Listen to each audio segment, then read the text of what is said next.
कभी भी नहीं देंगे इनकी अटेंडेंस।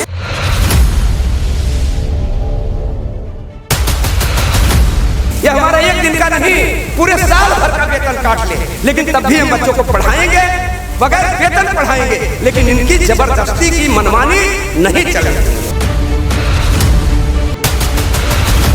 अभी चले जाइए माझा में, आप 2-2 किलोमीटर पैदल जाना पड़ता है विद्यालय में, तो वहाँ अटेंडेंस हमारी हो पाएगी?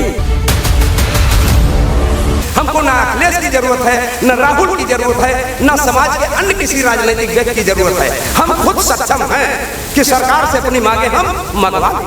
अगर किसी साथी की तबीयत खराब हो जाए या हमारी ही तबीयत खराब हो जाए तो हमारे पास अवकाश का कोई सिस्टम ही नहीं है, हाफ लीव तक नहीं दी जाती हमको। 9 बजे के बाद आकस्मिक अवकाश का कोई प्रावधान ही नहीं है, ना हाफ सीएल ना फुल सीएल, कुछ भी नहीं ले सकते आप। पंखा लटका दिया गया है, विद्युत की सप्लाई रहती नहीं, और हमसे उम्मीद की जाती है कि बहुत अच्छा शिक्षण कार्य करें। कैसे कर पाएंगे?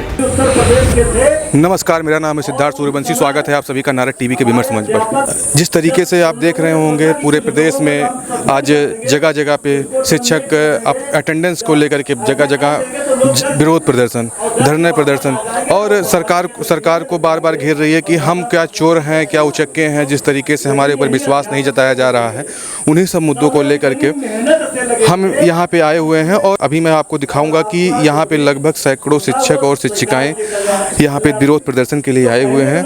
हम लोग ऑनलाइन हर काम इनका करते हैं, डीबीटी से लेकर के बच्चों का रजिस्ट्रेशन, इनका EMDM, कोई भी ऐसी चीज़ नहीं है जो हम ऑनलाइन नहीं करते हैं। लेकिन इनके लिए कोई समय नहीं निर्धारित है कि हमको EMDM जो भरना है अपने घर पर भी हम भर लेते हैं, हमको डीबीटी करना है, यहाँ नेट नहीं चलता है, हम अपने घर पर करते हैं। हमको बच्चों का रजिस्ट्रेशन करना है, यहाँ नेट नहीं चलता है, हम अपने घर पर करते हैं।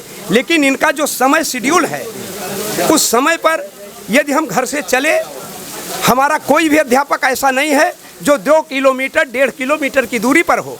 हमारी बहनें जो हैं, कोई गाजियाबाद की हैं, कोई इलाहाबाद की हैं, कोई देवरिया की हैं, कोई अम्बेडकर नगर की हैं, और सब रूम लेकर के कहीं न कहीं रहती हैं। तो हमारे अध्यापकों की जो विद्यालय की दूरी है वो 40 किलोमीटर 50 किलोमीटर है। हम रास्ते में आ रहे हैं, बरसात हो रही है, सवारी नहीं मिली, हमको इनके उसी समय शेड्यूल पर अपनी अटेंडेंस डालनी है। हम कैसे डालेंगे? विद्यालय पर हम जा रहे हैं, 1 किलोमीटर के पहले हमारा विद्यालय पानी से लबालब भरा है। उस समय हम अपने विद्यालय को गांव के प्रधान के घर पर चला रहे हैं। हम अपनी अटेंडेंस डालने के लिए अपने विद्यालय पर कैसे जाएंगे? ये हमारी व्यवहारिक परेशानी है।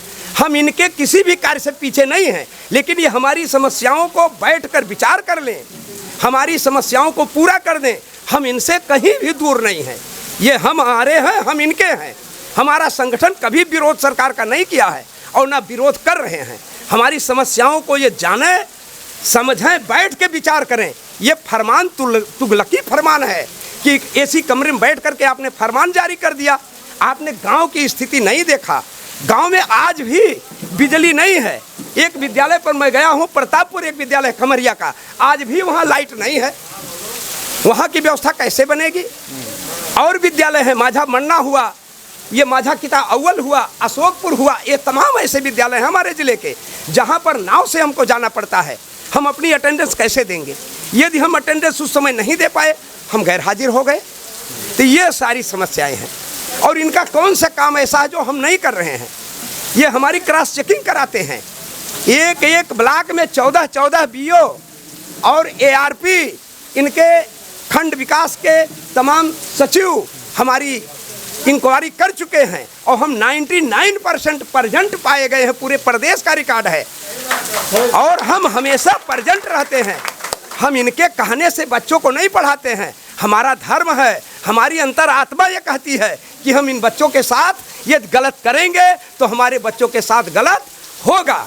अध्यापक से बड़ा कोई भी कर्मचारी नहीं है, और इससे बड़ा कोई धर्म नहीं है। इस नाते हम अपने धर्म का पालन नियत रूप से करते हैं और करते रहेंगे। लेकिन यदि हमको चोर कहा जाएगा, हमको ज़बरदस्ती दबाव में लेकर के किया जाएगा, तो हम डरने वाले नहीं हैं। हम चाणक्य की संतान हैं, हम चंद्रगुप्त मौर्य पैदा कर सकते हैं। इसलिए हम इनका तख्ता पलट कर देंगे, लेकिन इनकी ज़बरदस्ती मनमानी नहीं चलने देंगे। जैसा कि आपके जो पूर्व मुख्यमंत्री अखिलेश यादव रहे हैं, वो भी आप लोगों के समर्थन में एक पोस्ट उन्होंने किया था, 2 दिन पहले का पोस्ट था उनका, कि जिस तरीके से सरकार अध्यापकों को के ऊपर भरोसा नहीं कर रही है, ये बहुत ही गलत तरीका है। तमाम संसाधन ऐसे हैं जो सरकार नहीं दे रही है, विद्यालयों पे संसाधन ना होने के कारण भी अटेंडेंस नहीं लग सकता है। अखिलेश यादव जी के बारे में आप क्या कहेंगे? अखिलेश यादव जी 5 साल मुख्यमंत्री रहे हैं। उन्होंने बहुत करीब से प्रदेश की स्थिति को देखा है और शिक्षकों के संदर्भ में उन्होंने बहुत सारा काम किया है। तो उनको ये चीज़ एहसास हो रहा है कि हमारी जो मांगें हैं ये पूरी कर दी जाएं, तो सरकार के किसी भी कार्यक्रम को हम विरोध के नज़र से नहीं देखेंगे और हम इसका राजनीतिकरण नहीं करना चाहते हैं। वो राजनीतिक व्यक्ति हैं, मुख्यमंत्री हैं, लेकिन हमको राजनीति से कोई मतलब नहीं है। सरकार के हम हैं और वो हमारे हैं। हम अपनी मांग इनसे मंगवाएंगे। हमको ना अखिलेश की ज़रूरत है, न राहुल की ज़रूरत है, न समाज के अन्य किसी राजनीतिक व्यक्ति की ज़रूरत है। हम खुद सक्षम हैं कि सरकार से अपनी मांगे हम मंगवा लेंगे। ये हमारा एक दिन का नहीं, पूरे साल भर का वेतन काट लें, लेकिन तब भी हम बच्चों को पढ़ाएंगे, बगैर वेतन पढ़ाएंगे, लेकिन इनकी ज़बरदस्ती की मनमानी नहीं चलने देंगे। हमारी मांग है कि हम अटेंडेंस जो है नहीं दे रहे हैं, इसलिए कि हमारे अध्यापक को ये कहा जा रहा है कोई दूर से आ रहे हैं, कहीं से आ रहे हैं, तमाम ऐसे छोटे बच्चे हैं सब वहाँ से छोड़ के हमारे अध्यापिकाएं आती हैं और तत्काल 7:45 बजे नहीं आ पाएंगी। या तो इनका समय परिवर्तन हो, समय परिवर्तन अगर रहता तब भी सही था। हमारे सुबह जो है इतने जल्दी अटेंडेंस नहीं हो पाएगी, इसलिए हमारा विरोध है कि अटेंडेंस हम लोग सुबह इतना नहीं देंगे। और पूरे जो है हमारा प्रदेश नेतृत्व इसके लिए जो है एकजुट है। हम लोग ये दिखा रहे हैं जगह जगह ब्लॉक पर अपना प्रदर्शन करके कि हम एकजुट हैं और हम लोग अटेंडेंस तब तक नहीं देंगे जब तक या तो मुझे राज कर्मचारियों का दर्जा दिया जाए, उनकी सारी सुविधा दी जाए, तो हम लोग हो सकता है विचार करें, नहीं तो हमारा नेतृत्व इसका बहिष्कार कर रहा है अटेंडेंस का। हम लोग अटेंडेंस नहीं देंगे। हम लोग किसी भी तरीके से ऑनलाइन अटेंडेंस के विरोध में नहीं हैं, लेकिन हमारे पास सुविधाएं नहीं हैं। जैसे हम मान लिया 7:45 से 8 बजे के बीच में हमने ऑनलाइन अटेंडेंस लगा दिया, उसके बाद एटेंडम किसी को स्वास्थ्य की ज़रूरत पड़ गई या घर से किसी को फ़ोन आ गया, तो हमारे पास उस समय लीव की सुविधा नहीं है। पता चला 2 बजे फिर अटेंडेंस लगाना है। अगर किसी साथी की ही तबीयत ख़राब हो जाए या हमारी ही तबीयत ख़राब हो जाए तो हमारे पास अवकाश का कोई सिस्टम ही नहीं है। हाफ़ लीव तक नहीं दी जाती हम लोगों को। हम लोगों को मांग यही है कि हाफ़ लीव दी जाए, आधे दिन की लीव दी जाए, 15 CL दिया जाए, और हम लोगों को अर्न लीव भी नहीं दिया जाता है। सारे कार्यक्रम हम लोग छुट्टी, गर्मी की छुट्टी और ठंडी की छुट्टी में करते हैं। अर्न लीव हमको दिया जाए, हमें कोई समस्या नहीं है। समस्या ये है कि अध्यापक आ नहीं रहे, वो ये दर्शाना चाहते हैं, लेकिन एक्चुअल में क्या है, लगभग 99.9% अध्यापक विद्यालय में 7:45 बजे पहुंचते हैं। ऐसा नहीं है कि ये केवल और केवल सरकार की नीति, विभाग की नीति ये है कि अध्यापक चोर है, ये समाज में प्रदर्शित करना चाहते हैं, जबकि असलियत तो वो बताना ही नहीं चाह रहे हैं कि असलियत है क्या। अब बताइए, छुट्टी अगर नहीं मिलेगी तो अध्यापक क्या करेगा?